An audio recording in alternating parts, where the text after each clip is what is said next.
بسم اللہ الرحمن الرحیم۔ حج و قربانی کی مناسبت سے ماہ ذوالحجہ کو اللہ پاک نے اس قدر برکتیں اور سعادتیں عطا کر رکھی ہیں کہ آقائے دو جہاں صلی اللہ علیہ وسلم نے ارشاد فرمایا کہ جب پہلی رات کے چاند کے ساتھ ذوالحجہ کا آغاز ہوتا ہے تو اس کی پہلی 10 راتوں میں سے ہر رات اپنی عظمت میں لیلۃ القدر کے برابر ہے۔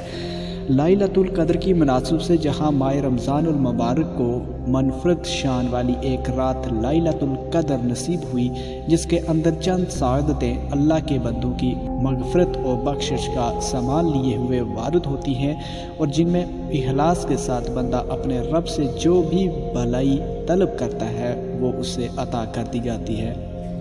تو ماہ ذوالحجہ کی پہلی 10 راتوں کو عظمت و فضیلت کا وہ خزانہ عطا کیا گیا کہ ہر ایک رات رمضان المبارک کی لیلۃ القدر کے برابر ہے۔ جس طرح رمضان المبارک کی برکتوں کو سمیٹ کر عید الفطر میں رکھ دیا گیا اور اس دن کو خوشی کے دن کے طور پر مقرر کر دیا گیا، ان 10 راتوں کے اختتام پر اللہ پاک نے عید الاضحیٰ کے دن کو مسرت اور شادمانی کے دن کی صورت میں یادگار خاصیت کر دی۔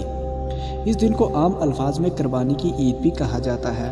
حضرت عبداللہ بن عباس رضی اللہ تعالی عنہ سے روایت ہے کہ رسول اکرم صلی اللہ علیہ وسلم نے ارشاد فرمایا کہ ان 10 دنوں میں اللہ پاک کے حضور نیک عمل جتنا پسندیدہ و محبوب ہے وہ کسی اور دن میں اتنا پسندیدہ و محبوب تر نہیں۔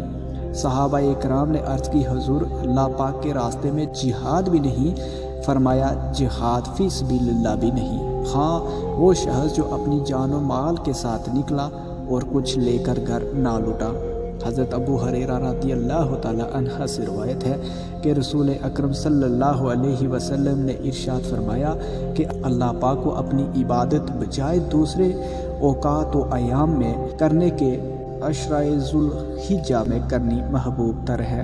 اس کے ایک دن کا روزہ سال بھر کے روزوں کے برابر ہے اور اس کی ایک رات کا قیام لیلۃ القدر کے قیام کے برابر ہے۔ قرآن و پاک اور احادیث مبارکہ میں ذی الحجہ میں جن اعمال کے کرنے کی فضیلت آئی ہیں ان سب کو یہاں بیان کرنا تو مشکل ہے، مگر ان میں سے چند اعمال یہاں بیان کرنا چاہوں گا۔ ان میں سے ایک ذکر الہی کا اہتمام کرنا ہے۔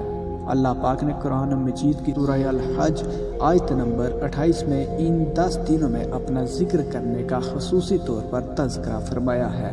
اللہ پاک فرماتا ہے اور مقررہ 10 دنوں کے اندر اللہ کے نام کا ذکر کیا کرو۔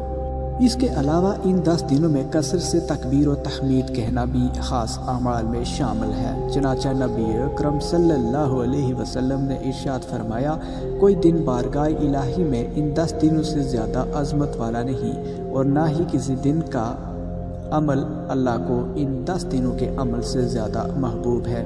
بس تم ان 10 دنوں میں کثرت سے لا الہ الا اللہ، اللہ اکبر اور الحمدللہ کہا کرو۔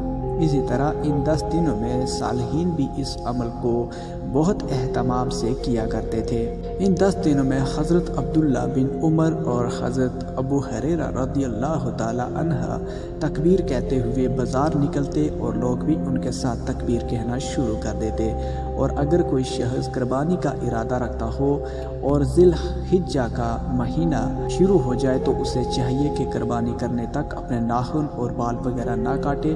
ام المومنین سیدہ ام سلمہ رضی اللہ تعالی عنہ سے روایت ہے کہ رسول اکرم صلی اللہ علیہ وسلم نے ارشاد فرمایا جب ماہ ذی الحجہ کا چاند نظر آئے اور تم میں سے کوئی قربانی کا ارادہ کرے تو اپنے بال اور ناخن نہ کاٹے۔